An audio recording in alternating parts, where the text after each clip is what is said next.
the sports question to me is a very interesting one.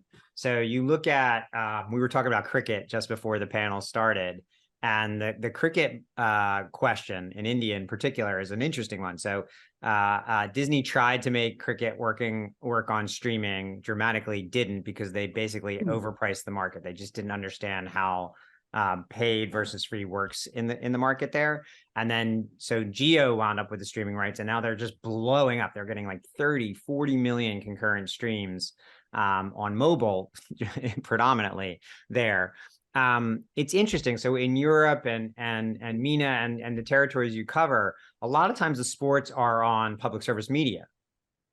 So no ads and no fees. But I think there's going to be a shift. Like, are you seeing a shift in these markets? It's already shifting in some markets. So if we take Europe, for example, sports is the sports rights are fragmented across different typologies of actors. So it's not just the public service broadcasters, but you have telcos investing also in sports rights. So from their TV platforms, you have Sky, famously, which has soccer rights in the UK and in other big markets. Canal Plus in France used to be a big actor, but they actually stopped buying soccer rights due to the price. So telcos were very much engaged, and now they're retracting actually from the sports rights industry.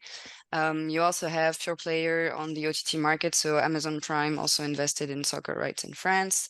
They're also present across other Europe top 5 territories. You have DAZN, which is a really big actor in the German-speaking markets, and they're also quite active across the region, and other dedicated services in smaller territories and smaller sub-regions.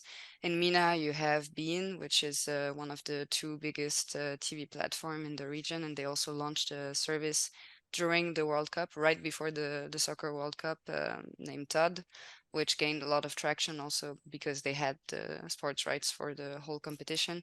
So it's definitely a very interesting premium content to leverage, to gain reach, to also gain eyeballs. And what we see mostly with sports is it's not sustainable by itself because the rights are just crazy expensive. Right. There's Well, so no way you're gonna. yeah, so that's my other big question is, if you look at the United States, so football is basically moving piece by piece to big tech.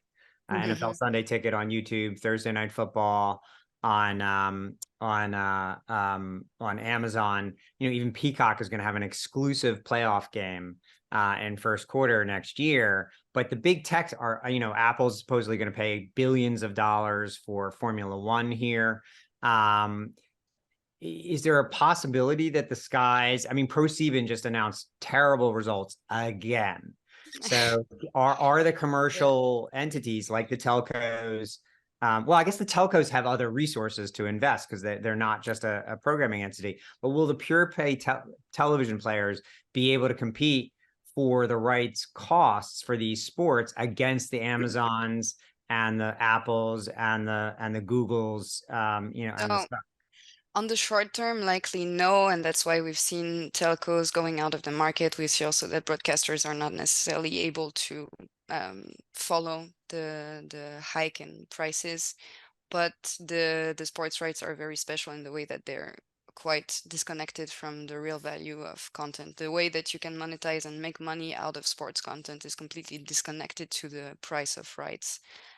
So usually it's leveraged as an incremental source of reach. You bring the fans on your platform and those will pay more. So you take your RPUs higher. But ultimately, it's always considered in a bundle with connectivity or with other types of content. And players like DAZN really killed the market for the established players. So we used to have, you know, like sports packages on Sky would be around 40, 30 pounds.